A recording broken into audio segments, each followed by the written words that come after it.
নিজেরে বরবাদ করে দিও না বাপ, নিজেরে শেষ করে দিও না, নষ্ট করে দিও না, কষ্ট পাইবা বাপ।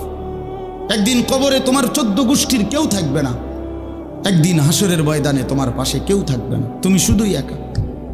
আল্লাহ তাআলা বলছেন, বান্দা আমি এত বড় কোরআন নাজিল করলাম, তারপরে আর কি বললে তুমি ঈমান আনতে? আর কেমনে বলতাম আমি? নবীজি জিজ্ঞেস করবে, খোদার কসম নবী জিজ্ঞেস করবে, উম্মত 23টা বছর আমি দিন রাত কাঁদছি রে উম্মত, তুই জানোস না উম্মত আমি তোর জন্য কি পরিমাণ কাঁদছিলাম।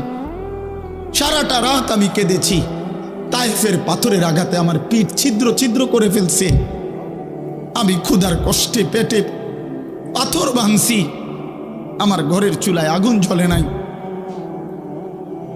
আমি দান্দার শহীদ করে সারাটা দেহ রক্ত মাখা হয়ে বেহুশ হয়ে উহুদের প্রান্তরে পড়েছিলাম, এত কাঁদলাম, এত রক্ত ঝরাইলাম, 23 বছরের বিনিময়ে উম্মত আমি বুঝি তোর কলজাটা নরম করতে পারলাম না।